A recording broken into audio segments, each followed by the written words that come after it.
Was out with a couple of my cousin's friends in the city. When we were walking we took a wrong then somewhere, and we are blocked from leaving by a hooded guy with a gun demanding our money. I was young and my cousin was treating us, but his friend Jaden was a freaking genius, at least for now lol. He went on about how he was treating some friends to a play, and he was the only guy with money on him, and tossed the perp his wallet.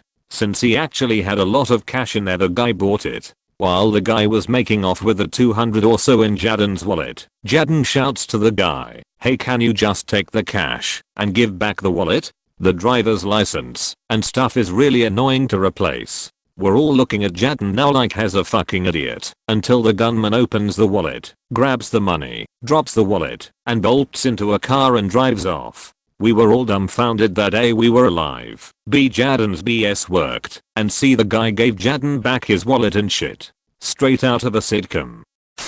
I was 6 years old and walking home from school when I was kidnapped by a 16-year-old sex offender. He took me to a lumber yard. An odd choice but whatever. I was tied up naked and assaulted for a few hours when he decided I had to die, so I couldn't tell. And he had told me a lot, especially about how he had been doing these same things to his little sisters. He got out his switchblade knife and was going to stab me because I started crying loudly. I stopped crying and started trying to talk him out of killing me. I was just trying to talk long enough to stay alive. I don't remember much of what I said to him other than trying to convince him I wouldn't tell what he had done. I was rescued by two men that worked at the lumber yard that were worried they had left their tools out and that it might rain. They had both worked at this lumber yard for about 25 years and had never done this before. The kid took off. They called the police and untied me and wrapped me up. I was incredibly lucky to be alive because the kid was really freaking out.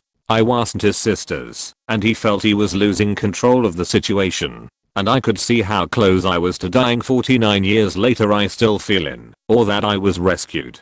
Back then 16-year-olds didn't go to jail, and the courts weren't prepared for younger offenders. So the judge put him in a mental institution. I often wonder where he is, and if he is still an offender.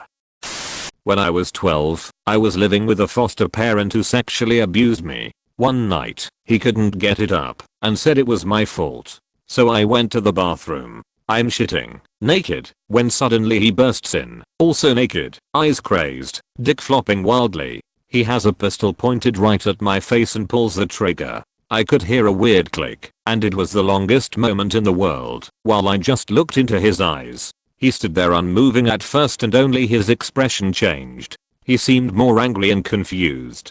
He looked down at the gun and started taking the bullets out. I thought he was messing with me at that point, but he seemed genuinely upset that I was still sitting there. He pulled out the bullet at the top of the clip, and it had a little dot where the pin had hit. His whole attitude changed. He said it was a miracle and a sign that I was meant to be here with him. He showed the bullet off to several people, even a year later. I almost died naked with shit on my ass, y'all. TL. Doctor, a man tried to shoot me, but the gun misfired. My ex was trying to force me into having sex with him. I told him I had no interest and I was going to bed, so he needed to leave. He refused. I figured he'd just get bored and fall asleep or something, but he followed me and waited outside my bathroom door. When I came out, he forced me onto my bed where he pulled out a gun and put it to my head. He told me I didn't deserve to live without him. I screamed and begged for my life, but he pulled the trigger. I'm not sure what kept that gun from firing. Was it the universe? He later told him mom he forgot to take the safety off, but I'm not sure. I heard the click. He must have been dumbfounded because I got away and went outside to call the police. When he figured out what I was doing he ran. The police went looking for him. When he came back, he tried to break my door down, still armed. When the police showed up, I locked myself and my kids in my bathroom. There was an hours-long standoff between him and law enforcement. I remember hiding behind my couch with the kids. When I heard the banging noise, I thought they shot him, but they were busting a hole in my wall from the adjacent apartment to get us out. Eventually he surrendered and went to jail. I moved over 1,000 miles away to get away from him. Don't know if he's even alive now. I'm not sure if it counts because I keep being told by family it doesn't, but here goes. So my older sister has some beef with me for no real particular reason. She's always trying to start arguments over nothing or making a big deal because I asked her to help me clean the bathroom or some crap, and she goes into a flying rage, complete with foaming at the mouth. 2 years of her trying to accuse me dumb crap or making up rumors about me is hard to deal with, you guys. Especially when she's trying to ruin your career with those rumors. For context, we both live with our parents. She's a retired 40-year vet. I'm a student getting my degree. I come home and my laundry is all over the floor. I'm mad, but I'll let it go because I don't want to start an argument. My mom actually gets mad because this crap is always happening and decides to confront my sister. As she's walking back to her room, I'm just in the bathroom cleaning up, and I hear her calling me some very choice words. I snapped and confronted her, saying I'm tired of all her crap that she puts me and everyone in the family through. She hit me and then grabbed a pair of scissors and tried to stab me in the gut. Luckily in the scuffle I was able to not be stabbed, and because I bit her hand after she kept trying to hit me in the head repeatedly, I'm in the wrong. I ended up moving out, and some of my family is mad at me because I refuse to be around her since she's family and that we have to be there for each other. She received no punishment or consequences and continues to harass me over text and create arguments from time to time. TLDR, sister tried to stab me with scissors over laundry. No form of punishment was received, and family blames me for us not talking.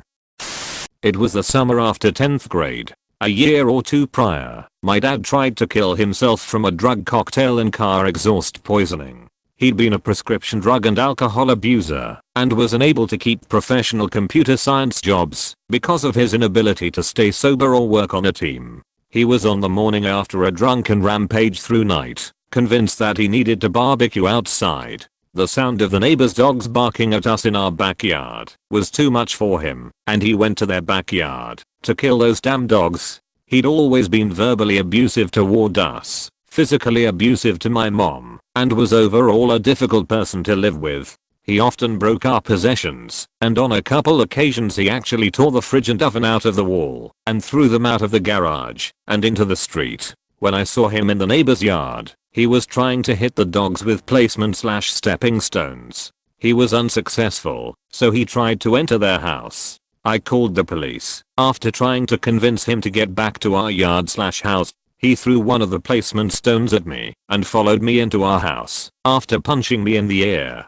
I escorted him out of the house with 2 large kitchen knives, and we waited on our front porch for the police to come. He was arrested, and a protection order was introduced. Now for the attempt. Several months later he was allowed to return home. We avoided each other. I slept with a knife under my pillow, with my back to the far corner, and in a sitting position. One night as I was making dinner, he got behind me and put me in a chokehold. He lifted me off the ground with the chokehold and laughed the whole time, maybe 15 to 30 seconds. Not a week earlier, a friend at school, completely unaware of my home situation, randomly told me to lower my chin to my chest if anyone ever tried to choke me out. My dad was unable to suffocate me because my chin had blocked his arm. When he dropped me, I ran upstairs to my room. Never at any other time has anyone given me self-defense advice. Had my friend not randomly told me to lower my chin, I probably would not have survived that night. I broke up with this guy, but his broken down truck and some of his things were still in the house I was staying. I came home from work late at night and he and one of his buddies was drinking on the porch. They had been fixing the truck. I told them just leave whenever they were done because I had work at 4 AM. I sat down on the couch to play some Fable and have a glass of wine. I was really into the game and didn't hear the bedroom window pop open. Next thing I knew, my drunk ex was raging about how I was leaving him for some other guy and I was a whore. He threw the coffee table at me and I ran to the kitchen. He caught me and grabbed me by the throat, slammed my head into the fridge twice. Then he choked me. I remember trying to dig my fingers into his eyes. I remember fading out and thinking that dying wasn't as bad as I thought. He didn't hold long enough because I came to and he was still on me crying. I headbutted him and I think broke his nose. He started choking again, but I managed to grab a metal spaghetti spatula from the counter. I beat his motherf***king ass with it. I only regret not grabbing the knife and killing him. He had abused me so many times prior and I just accepted it. I thought I deserved it. We had broken up for real 5 months prior and quickly got serious with our online friend. We had decided to get married by the time this happened, after being friends for 2 years. I was in the state of Az, and in cases of domestic abuse like this, they just take both parties to jail. The other guy is an Icelander, and in order for me to move I needed an absolutely clean criminal record. I didn't call the cops. We've been married over 3 years, and he has only ever made me feel loved and cherished. Thanks for watching. Subscribe for more daily 6 PM Reddit uploads.